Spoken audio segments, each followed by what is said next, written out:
Hello and welcome to the No Expectations Video Store podcast, special edition episode, Cutting the Cult, episode 5. We're talking about House on Sorority Row. This was a 1982 horror slasher film directed by Mark Roseman.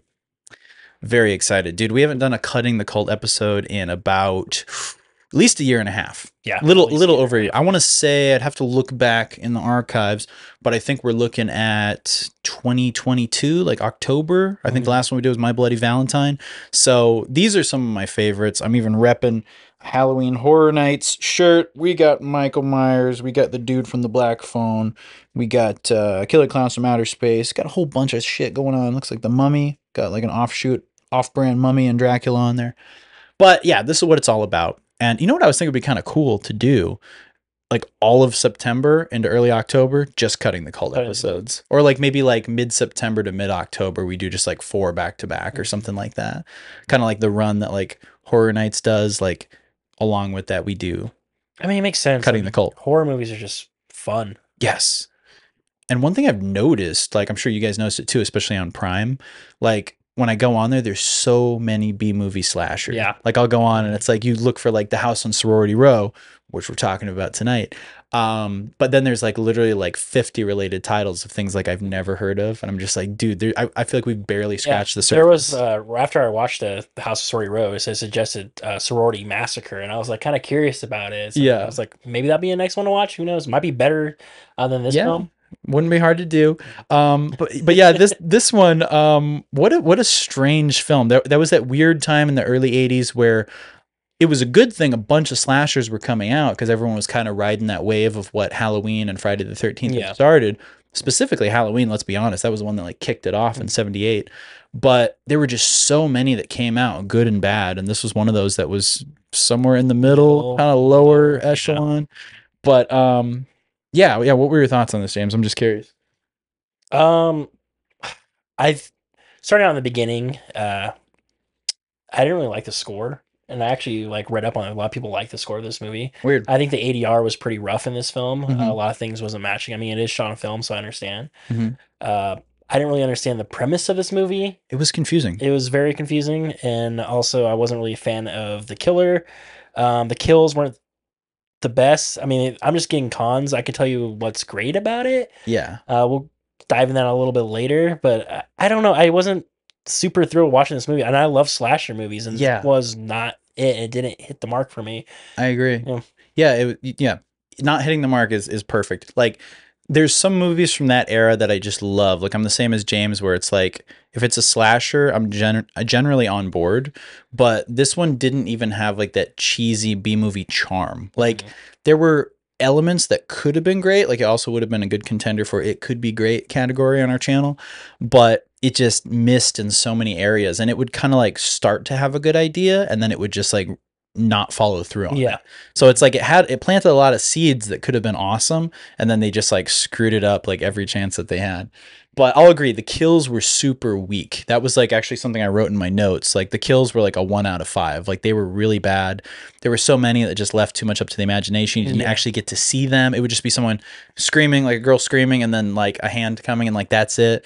You didn't get to really see the killer at all. There was too much mystery, and it became confusing. And I would say, spoiler alert, the only good part of the movie is the last 10 minutes. I agree. Yeah, I think the last 10 to maybe like 20 minutes of it. Yeah. It felt like a different movie. I agree. Like it just was like the shots were actually like different too, and it felt more scary. Like when she was all drugged up and everything. Those scenes, like here's the pros on this movie. Those scenes were cool. Absolutely. And then the rest of the film, like before that, was just like getting to what that was. Like doesn't make sense. Like, exactly. I feel like another director came in. Exactly. Just like let's touch this up. Let's make this a little bit spicier for the audience. And it worked near the end, but it still wasn't enough to save it. It's like watching, let's just say, like Star Wars, the newer trilogy. Let's say Rise of Skywalker. J.J. Abrams had to fix whatever what's his face had to fix. That's what I felt like with this movie, with the horror movie. Kind of disjointed. It felt like 2 different movies. Yeah, no, I felt that too, definitely. I would say the first part was like a really bad attempt at like, you know, this horror drama of like a murder happening. So essentially the premise, if you guys don't know, I feel like if you're watching this, you probably know. You've probably seen this, right? But are we good, Max? Oh, throw it on in, baby. So The House on Sorority Row, it's often praised as a cult classic, but it falls short in several key areas. So what happens in the beginning is this sorority, they're being bothered by their House landlady, mom. house mom, Mm-hmm. and House, Big Mama's house too. and they're gonna play a prank with a gun, Mhm. and the prank is that they shoot her, I guess. Yeah, it was bad. It was really weird. Like it was blanks, and then it wasn't. So that's where I was kind of Classic, like how situation. And even a blank can kill you up close. Yeah, it's true. Yeah. Yeah, but I guess she didn't die. Yeah, it was super confusing. Okay. That was one thing too. It could have had a lot more like clarity. Like a lot of stuff was just like you were just left wondering like what was this? But I'm sorry, Max, continue. I wasn't ready. Okay. Perfect. I had some notes here, but I was looking at the wrong freaking. No, it's all good. But yeah, I agree totally with what they said. Like it falls short in so many areas, and it really could have been good. Like there was a lot of stuff like literally just if you would have just taken the premise of a prank going wrong and having to hide a body, the horror that would go into that, like if that really happened, how scary that would be for anyone, let alone sorority girls in college.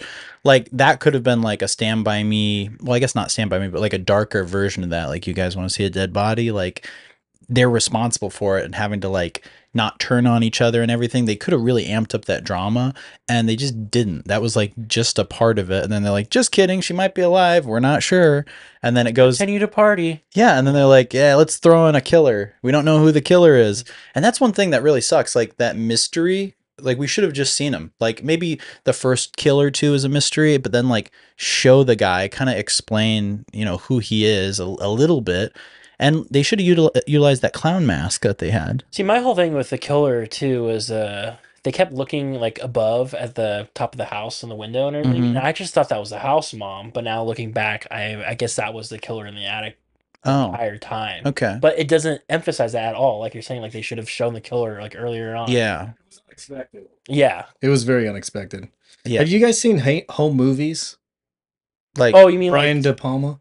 No. Adult Swim? No. I guess home movies. What I was thinking. It was the only movie that Rossman had done before. No. House on Sorority Row. No, I have not. Was it? Did you see it? No. I'm looking at his. Oh, let's talk about Rossman or Roseman though. Did you say he directed a lot of like Disney movies? Yeah. So what's interesting about this dude, if you want to pull up his IMDb, he went on to do a bunch of episodes of Lizzie McGuire. He did a few episodes of Even Stevens. He did a few episodes of The Ghost Whisperer. I think and he then did Cinderella Story too. Yeah, with Hilary Duff. Yeah. So he went on to be like a straight up like late 90s, early 2000s Disney director, which is hilarious because he did this and it was like just totally, totally opposite.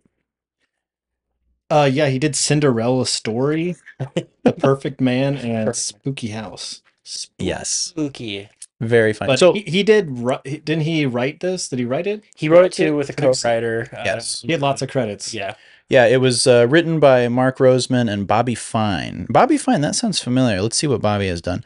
Bobby also did an episode of Full House, She's the Sheriff, and Tiger Movie, and The Magical World of Disney, one episode as a consultant. Tiger Movie or Tigger the movie? Tiger Town. I was hoping to stay with that Disney vibe. Don't be sad, Tigger. Why don't you go bouncing? That'll cheer you up. No one to bounce with, rude boy. Tiger Town. But he was a consultant on a 1986 episode of The Magical World of Disney, and The Blue Yonder looks like a cartoon. It's strange. Wait, was this his first movie? Second. Okay. He worked under Brian De Palma. Got real sweaty on home movies in '79. Got real sweaty under Brian De Palma. So it was a miss for sure, but they kind of tried. But like I said, it felt like two totally different movies, kind of like taped together awkwardly. What would have made it better, honestly, would have been focusing on the killer way more, showing him through like 90% more of the movie. At the end, spoiler alert, he's in like a clown mask. And he alternates from two different masks within the span of like 3 minutes, which is crazy and not a good move. But I think the clown thing, if they would have stuck with that, if we would have had an Art the Clown type killer way back in the 80s, that would have been sick. Cool. Yeah. Totally missed opportunity. We missed the ball. We thought he was going to be in a hood. Like, remember our predictions? Yes. So, and what the weapon was, it was a cane. Yeah. Which was kind of lame. I thought knife, you thought scissors. Yeah. And also, we all said, we were guessing how long will it take to see boobies? I said like 2 minutes. It ended up being like, I think like 14 minutes. I counted it. 17 minutes, exactly. 17 minutes. 17 Wow. on the dot. I will say, Vicky's boobs, tremendous. She was very attractive. The actress who played Vicky, very attractive. She was my favorite in the movie. She kind of had a young, what's her name from Cheers? That actress. She kind of had that vibe. Mm-hmm. Kirstie Alley. Oh, yeah. Kirstie Alley. Okay. She kind of had a young Kirstie Alley vibe. But she went on to be very successful. Looks like she was in a bunch of stuff. Let me pull up all that. her IMDb. I think she was one of the most successful of the whole cast. But she was a hottie. We got to see her boobs. We got to see the other blonde girl's boobs briefly, and that was it. That was it. We got to see side boob. That was it. Side boob, yeah. Yeah. For a movie with sorority in the name and a girl like clutching her pajamas on the cover, not nearly enough nudity for 1982. Either, Ben. I know. I was hoping there was a pool, but that pool was nasty. It was a grody pool. They were throwing their food in there. I was wondering how gross that pool looked if they used food coloring, and if they did, how come everyone didn't come out green when they jumped in the water? Yeah. What did they do to make that pool look like? Maybe it was just really dirty. Perhaps it was the 80s. All right, let's see. Do you have at least one favorite kill at all? They were all really bad. So that was one of my biggest complaints on this, was like the kills were so lame. They were so cheap. Mm-hmm. The only one that kind of stands out in my mind is the dude who was clearly a mannequin, like taking the cane to the throat, in the beginning. It was just so cheesy bad. Mm-hmm. But that's the only one that stands out in my mind. I would say also like I like the bathroom kill, but it was the kill itself really. It was more the after effect when she runs back into the bathroom and it's in the toilet. Yes, that was that. Yeah. That last 10 minutes was the only watchable part of the movie. Really, if they would have taken that 10 minutes and like multiplied that by 5 and put it into the movie, dude, it would have been really good. But it was almost there. It had a long way to go. My favorite part of the movie, and it was the stupidest part of the movie, I would say too. Okay, is when they're at the party. I don't know if you guys remember this, and they're all having a good time. They're like, "Oh, look at all the guys and everything. That guy over there, he's hot." And it goes to the guy. He's just like zooms in on his face, and he just yeah, and he's kind of this goober. Yeah.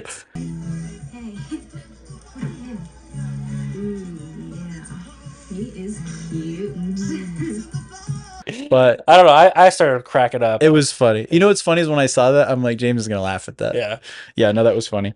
Really awkward to put in the movie. It was strange. Yeah. So Kate McNeil, she played Catherine. She was the final girl. Yeah, she didn't really star in much, right? Yeah, so she looks like she's just been kind of a character actor, a lot of episodic stuff. 1 episode of Grey's Anatomy, 2 episodes of them, 1 episode of NCIS Los Angeles, 1 episode of Mad Men. I could go on and on. Bones, Cold Case, Without a Trace. She appeared on a soap opera in 1981 called As the World Turns. Oh. That was her first breakthrough role. That seems like a big breakout role. That was a big show back then. My favorite character, Eileen Davidson's character, Vicky, hottie, such a hottie, gosh. She went on to have quite the career herself, though. I'm looking here, Young and the Restless, 2,124 episodes. You're filming like every day. So we're talking over 2,000 episodes of The Young and the Restless from 1983 to 2024. Insane. So she's probably doing quite well. Days of Our Lives, 1,100 plus episodes. I know actors and actresses. So that's The Bold and the Beautiful, 137. So All My Circuits, 1 million episodes. Yes. So not a lot of like big movies or anything, but consistent soap opera and daytime TV work. So she did really well. I saw the blonde, the one that was just with the side boob. Yeah, side boob. Yeah, 2 projects. She was a cutie. And the only other project was in 2022. So she literally did in 1982. Wow. And one other movie in 2022. So 40 years. Yeah, that's crazy. Mm-hmm. She kind of reminded me of a little bit of like Sarah Michelle Gellar and kind of like the girl from American Beauty, like a little bit, but like kind of dumbed down a little bit. But no offense to the actress, but the character was dumb. But she was a cutie. She was a cutie for sure. But no, all the sorority girls were in there were pretty stupid. Yeah, they were pretty bad. But the 2 hotties were Vicky and side boob chick. They were nice. And we did not see any bush. No, I told you, but there will be booty, and there was booty. There was booty. When was the booty? It's when they were actually doing each other. Oh, yeah. You The get to see waterbed scene. Waterbed, yep. Vicky's young and restless booty. But yeah, so if I had to say 3 things that would make this better: more killer, more graphic kills, and Keep with the costume as well. Yeah, keep with the costume. Pick an outfit. Yeah. What about you, Max? What do you think would be 3 things that would improve the house on Sorority Row? The pacing was kind of uneven. Yes. For me, that kind of like broke up the suspense for me. For sure. I think if the pacing was more even, and I wish that the killer was more integral to the story. I had no idea what was really going on. Yeah, it was confusing with the miscarriage in the beginning. Yeah. I thought the baby was dead, or I thought I don't really understand. I didn't really get it. I'm like, it together. I kind of forgot about it until later on in the movie. Yeah. What does the baby have to do with sorority sisters? I don't know. Exactly. So I guess the house mother, she was the lady having the baby in the beginning. And I saw her. I was like, man, this lady's like 60 years old having a baby. Yeah. What's going on? This is crazy.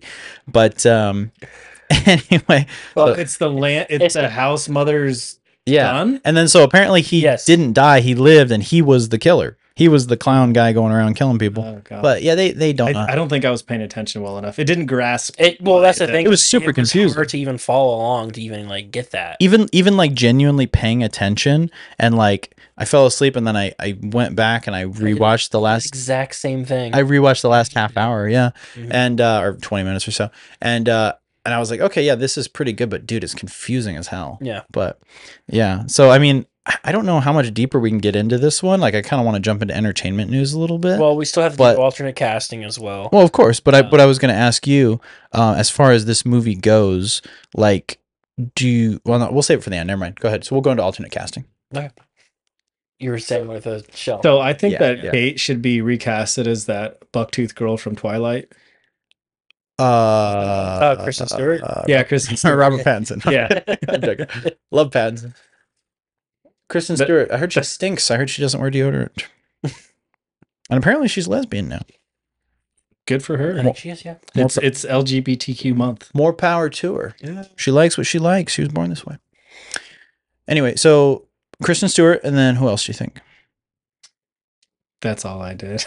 Beautiful. I just thought she kind of looks like Kristen Stewart, so yeah. I didn't get to it. That was for Kate. Yeah, I got a little lazy this week, guys. I'm sorry. You're good, man. Don't worry about it. You fucked up. You're out. Love you. So I thought Kate kind of looked like, or Catherine, Kate is the actress. She looked like a hybrid of Kevin Bacon and Diane Lane. A little bit. Interesting. Yeah. Let's hear your alternate casting, James Hetty. Oh, are we going to go back and forth with each person, or? Yeah, we can do that. Yeah, let's do. Can you pull mine up again, Max? Because I don't have my phone. I know it's a weird feeling. I did my last couple podcasts without it. Kate, I did Heather Lingerhap. I can't even pronounce that right, but she was Nancy from the Nightmare on Elm Street. Oh, the main chick in there. I don't know. I was feeling like a Wes Craven vibe a little bit. I almost did, and then I thought it might be too on the nose, so I didn't want to.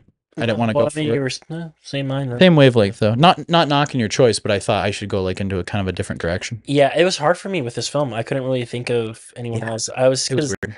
I wanted to get like an actual girl in a horror movie, and I couldn't think of anyone. It's hard to recast when it's kind of a shit movie. Yeah. When it's a really good movie, it's like, oh, cool. It's like more fun recasting. When it's a bad movie, you're like, I don't want to punish these actors, you know. But continue.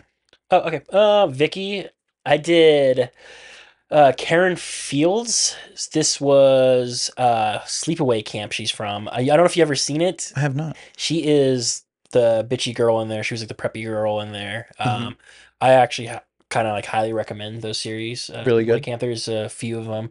I've only watched the first one, but I know they get like better and kooky with them. Sweet. I like kooky. Yeah, Vicky was. Then for Miss Slater, I did B. Arthur from the Golden Girls. Wow, look at you. Oh, and then, director Wes Craven. I always knew you had a crush on B. Arthur. Now it's coming true. It's beautiful. I thought it'd be fun with her. And those were your main castings? Yeah, I didn't do much because, like you said, it wasn't that great of a movie. It was kind of hard to cast everyone. Yeah, I know you don't do writer usually, but did you do director? Yeah, Wes Craven. Oh, Wes Craven, duh. Wes Craven, yeah. Logical. Mm-hmm.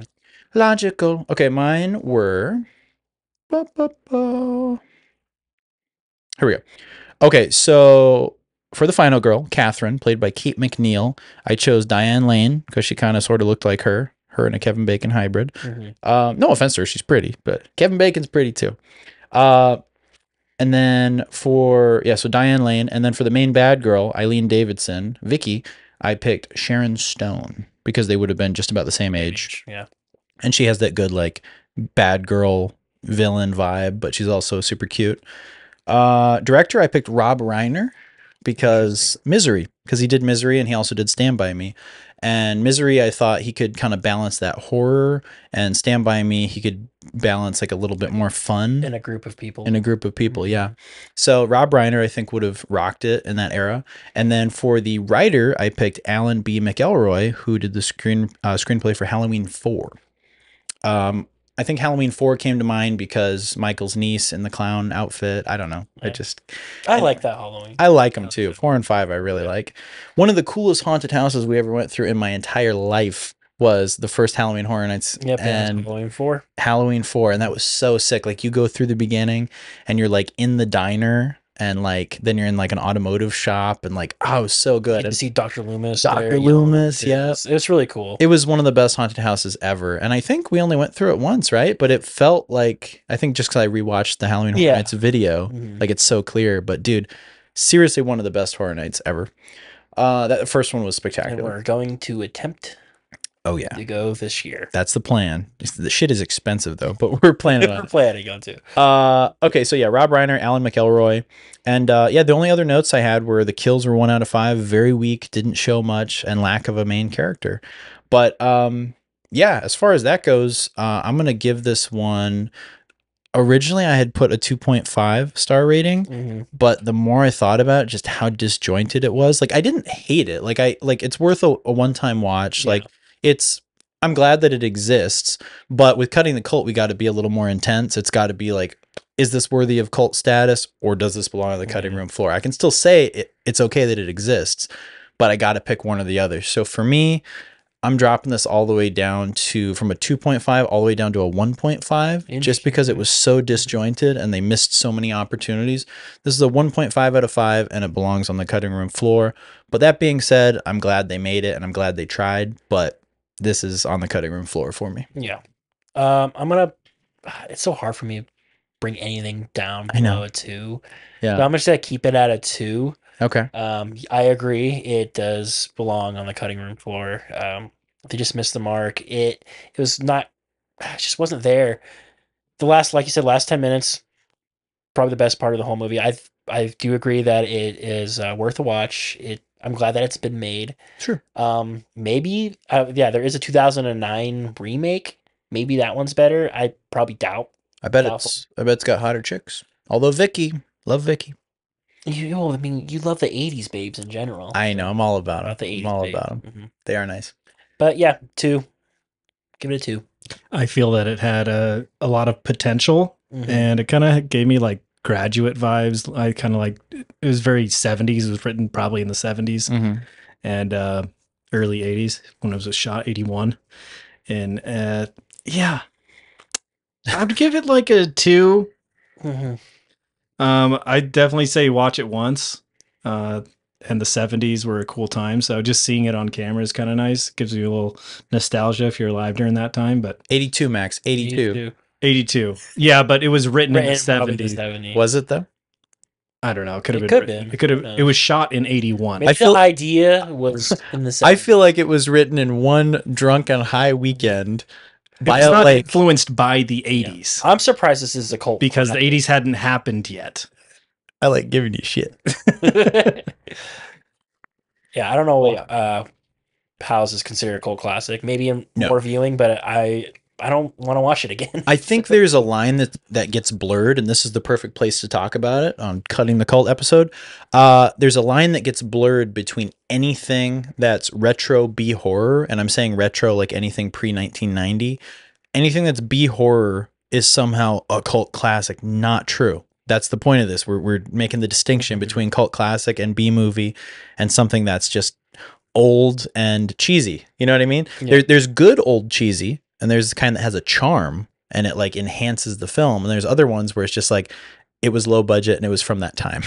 And it's like there's a big difference. And this one landed on that. Yes, and not everything is a cult classic. So we got to be the judges here, because I think there's a lot of hipsters and wannabe horror fans or young horror fans who just are kind of like liking whatever it is just because it's old and some cheesy. of these hipsters will just find out that it was shot on film and be like, whoa. Exactly. Yeah, that's exactly true. And my thing is like, shocker, like anything pre like 2000 was on film. Yeah.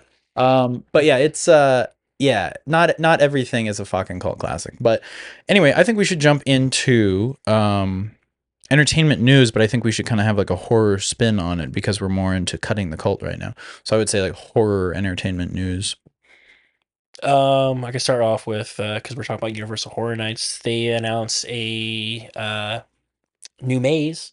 Yeah, is it gonna be it's like Fallout? Yeah, Fallout theme. Yeah, that's sick. Well, I don't think it's actually like from the movie, like or nuclear Fallout, but it's a nuclear Fallout, and it's gonna be zombie based. So I'm probably gonna say it's gonna be in the Walking Dead maze. Probably. If it's a zombie theme one, it's usually always thrown in there. Yes. Hopefully they have a twist to it, but I've done like another maze in the Walking Dead, and it's very similar. Yeah, what's a twist? I love Halloween Horror Nights, but I do think they should mix it up a little bit and step it up with some of the mazes. Some of them are too short. Bless you. Bless you. And some of them, I feel like, I know you have to be safe and you have to have exits visible, like just like any theme park, but like it really takes you out of it when you've got people just like standing there in every room that are just dressed normal, looking bored.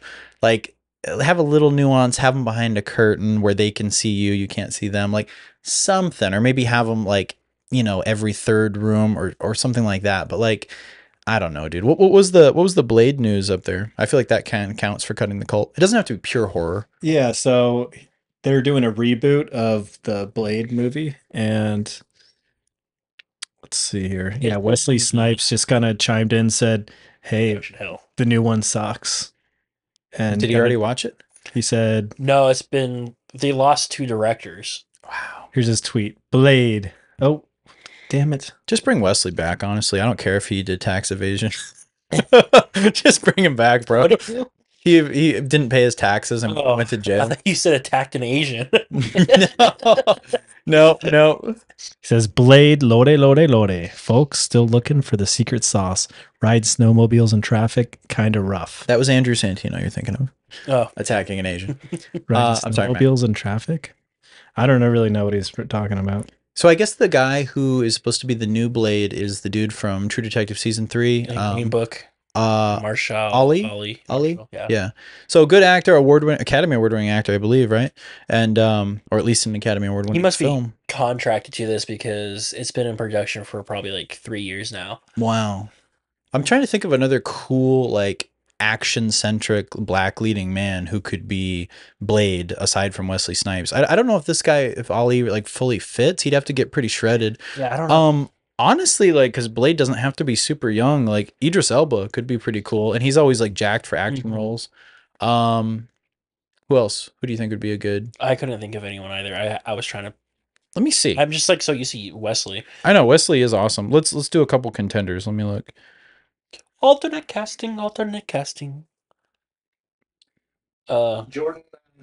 Jordan Peele has a 4th film coming out in 2020. Oh, I did see that. That's good. I don't know what it's about, but I think it's such a long wait. 2026. There's actually talk about him possibly. There's a rumor directing the next Blade movie. That'd be interesting. I want him to step away. I don't want him to be a Marvel. Dude. Here's something crazy. It's gonna blow your guys' minds. I have not seen Get Out. I've not seen it. You should watch it. I haven't seen it. Yeah. I watched Nope. Nope. Did you watch Us? No. Yeah, so you watch his movies. Yeah, I Nope was all right, but I like horror films. My name's Ben. No. Well, I feel like Jordan Peele I don't really like much modern horror, to be honest. Yeah. I really don't. Like, I'm very picky with it. And yeah, I love horror movies, but like when it goes past the year like 2005, like I really don't. Yeah. I mean, I understand it's hard. Yeah, and Jordan Peele, like he's fine. I honestly feel like when he came out though, and it was very like overrated. Yeah. Hype with his movies and stuff. Yeah. And I thought that way too, and then I watched his movie. And it was really great. Yeah, it was good. And my thing is like, I know people will say overrated, we'll watch it. Yeah, you're probably right. It's probably worth the hype. But when he came out, I was just kind of one of those guys where I'm like, oh, everyone likes it, I'm not gonna watch it. Like kind of like that was me with Game of Thrones. Yeah. Yeah. I finished it finally last year, and How was it? Was it I enjoyed it, except for the last season. I was gonna say Chadwick Boseman, but R.I.P. For Blade. That would have worked. Yeah. Yeah. R.I.P. Man. I don't know, man. I don't know. I'll stick with my Idris Elba casting, but like I said, he is a bit older. But yeah, I don't know. I'd love to see Blade come to fruition. And if we're talking of other cool kind of alternative, darker, more like intense characters, Spawn. We're supposed to be getting a Spawn movie, and that's been floating up in the air for Todd like McFarlane 10 years. And my thing is, I love Todd McFarlane. I respect him. I think he's a genius.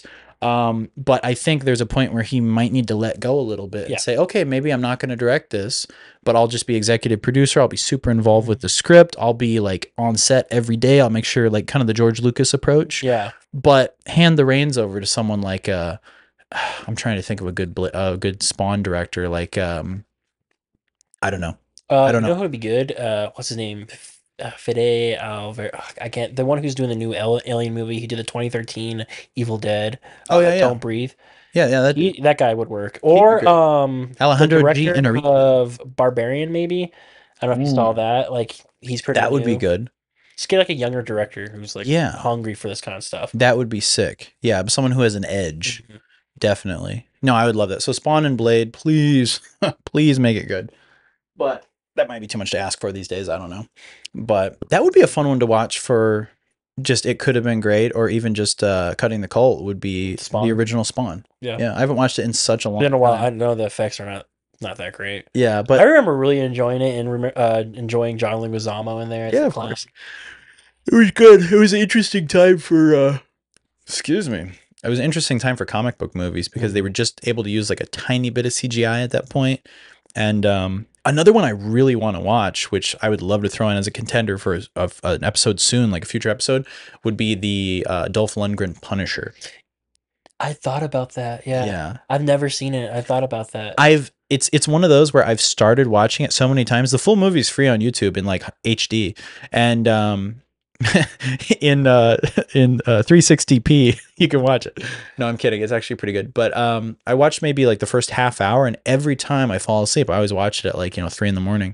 But from what I've seen, it looks pretty good. It looks a lot better than I thought. Really? Yeah, even though it was like a direct to video thing, like it was. Yeah. Okay. And I think had they maybe was it the 80s or 90s for that one? It was 89, same as Batman. Really? Yeah. Interesting. Okay. So that and Batman came out the same year, but it didn't get a theatrical release. So I think that's why it didn't get love. Pause. I gotta go poop. I gotta go. Commercial break. KPDX, Fox 49, and Award Video give you the chance to bring Freddy home for the holidays. On Nightmare on Elm Street 4, the Dream Master from Media Home Entertainment will be available in December, and 50 lucky winners will celebrate with Freddy's complete party kit, including the new video, hats, posters, and other sharp things. Watch Freddy's Nightmares Sunday at 6 p.m. Write the name of the episode on a postcard, then mail or drop it by any Award Video. You might win the contest of your dreams. Yeah, how does Stephen King write that many books? Like I read his biography a few years ago, and like the only days he doesn't write are his birthday and Christmas. Every other day he tries to write, every single day of the week. Didn't you let me borrow that? I think so. On Writing. Yeah, I think I wrote. It was a good one. Yeah, I think I read that one. Yeah, but anyway, book I read. Yeah. Yeah, it's rare that I read. Rarely reading. Here's a fun thing we could do. I don't know off the top of my head, but we'll have to look it up. Let's guess first, and then we'll have Max look it up. How many books do you think Stephen King has written? Full books, not short stories, books. Because he has a lot of novels. I guess short stories count if they are in a collection of books.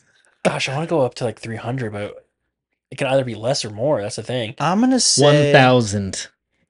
I'm going to say he's probably about 75 years old, I would guess. And let's say he's done 2 books a year, probably since he was about like 25. I'm going to say, but there are probably short story collections and stuff. I'm going to say 124. I'm going to go in the middle. I'm going to do 216. Okay. 216. I say 124. At least 68. What? I feel like he's so prolific. There has to be more, but maybe they're just because they're so famous, right? 68, that seems a little low. That seems low. For them. Every single one is a #1 bestseller, pretty much. That's true. Seems like 60. I mean, that is a lot of books. Like, honestly, even there's some prolific writers out there where, like, in their life, they write like 15 books. So it's like anyone writes. So that's one thing I would like to do someday if I am lucky enough to live to be an old man. Yeah. I'd like to do a freaking book. This would be an appropriate place to talk about it because it's cutting the cult, right? We're in a comfy chamber. I was thinking about doing some new stuff on Unfazed Frights, and we have some new videos coming. Stay tuned. 3 in the chamber right now that are in the process of being edited. But some people had asked, you know, hey, we want to hear some of your personal ghost stories, like what got me personally into the paranormal. And I thought it would be cool to do like the Hotel San Carlos where I used to work at and some personal ghost hunts. But then I want to compile each one of those stories and eventually put them into a book. And I think I would like to do an Unfazed Frights book at some point. Yeah, with true stories, like true ghost stories that I've experienced. So stay tuned. Maybe in the next decade. You can say yes or no, have you experienced a few so far? Yes. Yeah. We can talk about ghosts for a second. We don't have to get super deep, but like, you know, a couple minutes on it. When I worked at the Hotel San Carlos, man, I saw a lot of weird shit, and I felt a lot of weird shit. That's what like really got me into it. I was always interested in like ghost adventures and ghost hunters and shows like that, but actually working there, like there were so many weird things. I never saw anything like dead on, like where I was looking at it where I'm like, oh, that's an apparition. Like I wish, but never anything like that. But I did see a lot of stuff out of my peripheral vision. So it would be like stuff here where I'd see people walking or see kids walking. 2 occasions that I can remember. Is that what peripheral means? Peripheral, yeah. Where it's like, jackass. But this is just like, so. Okay, sorry. But no. But as far as just like from my perspective, like where James is at, like I would see someone like right there. And I remember being in the basement and it was so creepy. It was so freaking creepy. I was like 19 when I worked there. And, I remember seeing someone walk by me, like right where James is at, and I was like, oh, it's got to be the maintenance guy, Joseph. He was this tall dude, and I thought that's kind of late for him to be here, but maybe, you know, a pipe broke or who knows. Like he's in here fixing something. And I went over to his like maintenance quarters, and there was only one way in and one way out, one door, and it was like those double doors, like the barn doors, or whatever they call them, you know, those ones. And it was all locked up. I saw him walk in there, but it was all locked up, padlock on it, lights were off, and I peeked through the little slit in the door. Nobody in there. It scared the shit out of me, dude. I was like, who's down here? And then another time in that basement, too, I saw a little kid walk by out of my peripheral, and I thought, oh, some kid took the elevator down because it wasn't, like, locked. Like, you could, like, just be in the lobby and take the elevator down to the basement. Was there giggles? I didn't hear any giggles, but same thing. There was only one way in and one way out of this like laundry room where housekeeping would like wash the sheets and stuff. And I went in there and no one was in there. And I was like, dude, that's scary as shit. But yeah, a lot of weird stuff there, man. Like a lot of weird stuff. Doors slamming shut, opening doors and hearing snoring, but nobody in there. San Carlos was crazy. So yeah, check out Unfazed Frights, guys. You guys ever have any ghost? Actually, I know for a fact James has some ghost stories. Do you feel comfortable kind of alluding to some of your ghost stories from when you were? I just mentioned like one. Yeah, tell one. I mean, I've told you this one too before. It's just like I was a big fan of Batman and Robin when I was a kid, and just very young. This is like a very vivid memory in my just in my brain. Is just like going around into the room and then opening up a closet and Robin. I don't know if it was actual Robin, but it was a guy dressed as Robin or something hanging there. And I ran out as fast as possible. And that's like one of my oldest memories of just like something spooky, something supernatural. I mean, it felt real to me. I'm pretty sure it was real. I was really young when that happened. I mean, maybe it was a dream, but I don't think it was because it was so vivid. Maybe it was a demon manifesting itself. Oh, yeah. I mean, when we were kids, that house that we, it was like my grandparents' house, was something about it. It was just felt like bad energy. Yeah. There. It'd be funny if there was the ghost of a comedian hanging around. You're like, oh, it's Norm Macdonald's ghost. There he is. Hey, guys. That'd be different. That'd be awesome. But when I went to Casey Moore's Oyster House and Bar in Tempe, and I did a video there by myself, actually. I did a paranormal investigation there. And the lady said the same thing. I forget her name. Real sweet British lady that runs the place there. Very nice. she said that there's a guy that lingers in the corner there, and there it's like there's like a certain part of the bar where people are like, hey, what's the deal with that guy? Like, what's he doing in the corner? And they'll look and nobody's there, and like they get that all the time. They said it's like one of the previous owners or something, or previous managers. And also they keep the ashes of a bar regular who offed themselves. And they the family came in and gave the ashes to the bar. I was like, this is where he always wanted to be. And the ashes were still there. She actually showed me the ashes when I was there, and they were like up in the stairwell, like heading up to the loft. He's just chilling there. So he's just chilling, just having a drink. Yeah. What was funny was she told the story. It wasn't funny, but it was an anecdote nonetheless, where this guy would come in and he didn't pay his tab one night and he drank a lot. And she's like, oh, he got drunk, whatever. Next night he came in, drank again, and she's like, hey, you got to pay your tab from the night before. He still didn't. 2 nights in a row, big tab. Third night, she's like, hey, dude, she's like, I'll serve you because we've known you for years, but like you have to pay your tab. Like, this is the last night I'm gonna serve you. Like, you gotta clear your debts. And he's like, I will. And he left again. And then that night he ended himself. Yeah. But yeah, crazy stuff.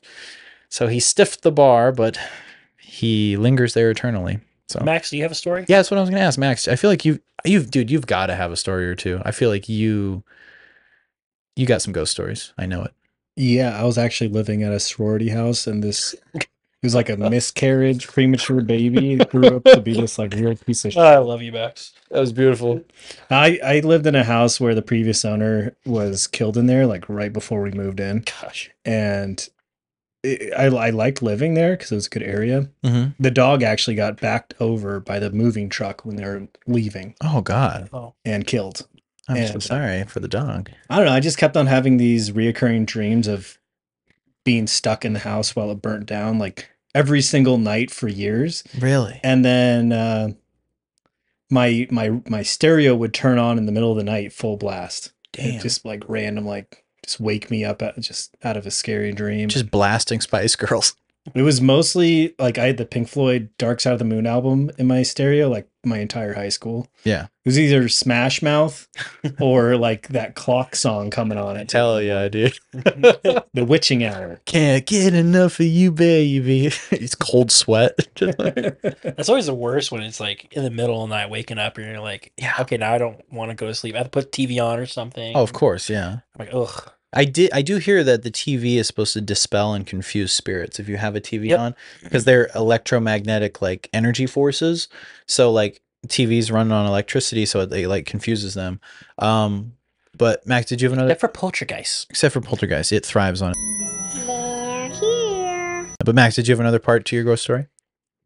No, I mean, it was haunted until we left. Dude, that's crazy. Yeah, there's definitely something to it. That's what we should do one of these days. Well, we did have a psychic lady come in, and she like gave the house a blessing. Mm-hmm. She put like a little tiny circular mirror above every single drain in the house. So there's like a little circular mirror on the ceiling stuck above the toilet, the shower drain, the sink drains. And that's supposed to like capture it. It like shoots anything that like any spirit that comes up through the drain. It's supposed to like shoot them right back in. Interesting. Like mirrors are supposed to, I mean, it is a mirror, but they're supposed to like traverse dimensions through mirrors. That's why people like in the olden days don't mess with it. Exactly. Yeah. That's why they would put blankets and stuff over mirrors. Yeah. Yeah. So we had someone come in, assess the situation. It didn't really help much. Mm-hmm. It usually doesn't. It usually just temporarily helps. But it seemed to calm down after a few years. I think there was a lot of turmoil there because of the way that she went. Her husband actually she die was in a fire? Pharmacist. No, the house didn't burn down. Okay. She died of a drug overdose, and her husband was a pharmacist. So I think she was going through some sort of drug problems. And she had put herself in the bedroom and took one too many pills. Wow. But yeah, it was a family with 2 kids. That's a shame. That's crazy, man. Yeah. Yeah, the opioid crisis, man, no joke. But yeah, as far as like the nightmares go, dude, there's definitely something to that. Like we've all had some experience with that. And I feel like I'm actually kind of sensitive to that. Like I'll go and I'll do like we did like Terror Trader, right? Over in Chandler AZ. Yeah. And everything was cool. Everything, you know, I did feel weird in that oddities room the first time I went. And I remember like that next night, just crazy vivid nightmares, dude, crazy. And then also after playing with this haunted object with Emmett, with little Chip, I've had nightmares. I've had nightmares ever since. And I was like 2 nights after I had a pretty intense one, and like 3 or 4 nights after I had a really intense one where I talked about it in the episode, so definitely check it out. But long story short, I was looking into this Viewmaster toy in the dream, and I was hearing like these like satanic like foreign languages like in my ear, like a really deep guttural like growl in my ear when I would look in this Viewmaster, and scared the fuck out of me. And I woke up feeling like someone was choking me, and yeah, it scared the shit out of me. And that sounds crazy. Yeah, so I've had really crazy dreams, and they're usually after being around haunted objects, whether it's Terror Trader or this one that Emmett got. And I seem to be sensitive to it in terms of like the lingering effects, like nothing in the moment really, but after the fact, I'll have like weird dreams that linger for like a month or so. I'd recommend going camping or something. Clear your head. I get the best sleep. Like if I'm having bad dreams or something, I just go out and sleep away from everything, and it just kind of clears it up. Sleepaway camp. Yeah. Yeah. We should do a no expectation sleepaway camp. I think we should. I think that would be a blast. But we should all do a ghost hunt too. I know we've done them together. Max and I have done them together, but James, I would love to bring you on a unfazed fright. So maybe we could go somewhere that's like a little more neutral, because I know you're hesitant. So maybe if it was just like a creepy historic site or something. Although we did do Tombstone together. Tombstone. Yeah, so maybe something more in that realm. You might be. What's crazy about Tombstone is how we lost footage. Only time it's ever happened. Yeah, in the actual museum, right? Like yes, yes. I was able to find. I think there is some footage that you got.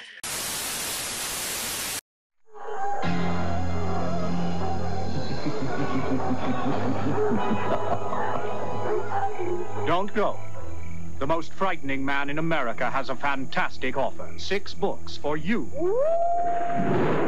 The man Stephen King calls America's premier novelist of terror. John Farris. All heads turn when the hunt goes by. Wildwood. Catacombs. The Uninvited.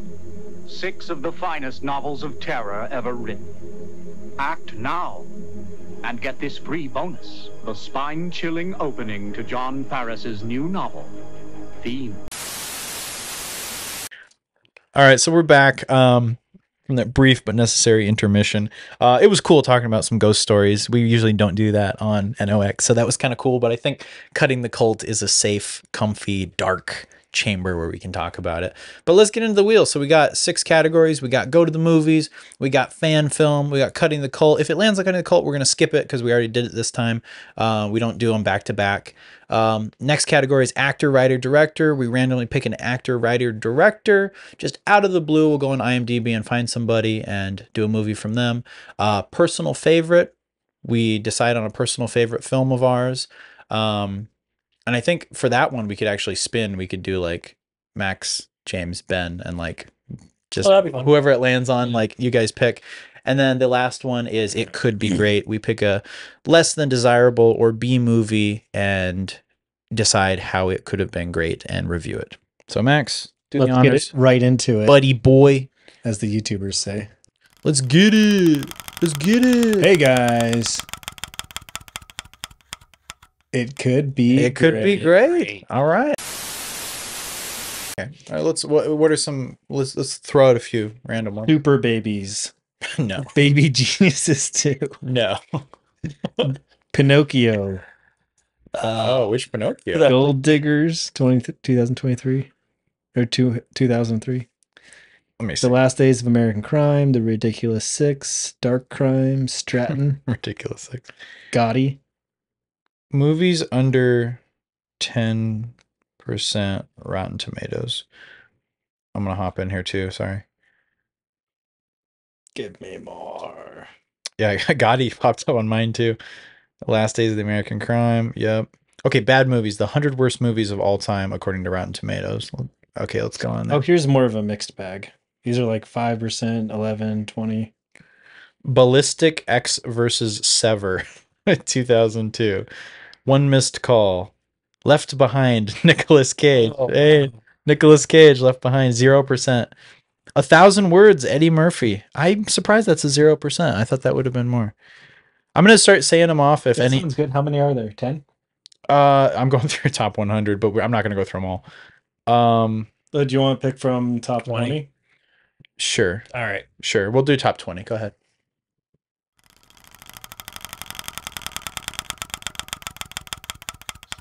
Number God, it really wanted Gotti. We got Gotti, man. John Travolta. We just got. All right, so forget about it. Raised on the streets of New York, young John Gotti, John Travolta, It's gonna be hard to watch. found his way into the Gambino crime family, eventually having yada yada yada. John Travolta, Spencer, Rocco, Lofranco, Pruitt, Taylor, Vince, and Stacy Keach. 2018 Gotti. You know what? I'm not mad about it. Let's watch it. We'll do Gotti. And you know what I was kind of thinking? Just to kind of like really go balls to the wall on the channel. I know it's going to be a lot of work, guys. I think we should also, we were talking about watching the Dolph Lundgren Punisher. I think we should also just throw that in as a fun one to watch as well. And I think we should do 2 episodes back to back next time. Or it doesn't have to be back to back the same days, but it could be like one on a Monday, one on a Tuesday. I think I'll be able to do it. You guys want to do that? Because I've been really itching to do a review on the Dolph Lundgren Punisher. Are you guys on board for that? We want to challenge ourselves a little bit. Gotti, and so you want it back to back, 2 separate episodes? 2 separate episodes, okay. Yeah. And I would say Punisher would be, maybe it could be great as well in its own way. Or it could technically fall under Cutting the Cult, because I don't know if that one has a cult status, but I feel like it might. We'll decide. But all right, let's plan for Gotti. We'll plan on Gotti, and then I really want to watch the fucking Punisher. I might just watch the Punisher for fun, and if you guys don't, then I'll just sit and watch it alone. But I think we should do an episode. I think it would be sick. I'll be fun. Agreed. Cool. Travolta is Gotti. All right. It looks really bad. That was a good episode. I think so too. Anyway, guys, be kind. Rewind. And subscribe. And thanks for watching, guys. Cutting the Cult, aka NOX Video Store. We love you. We're gonna watch Gotti. Good night.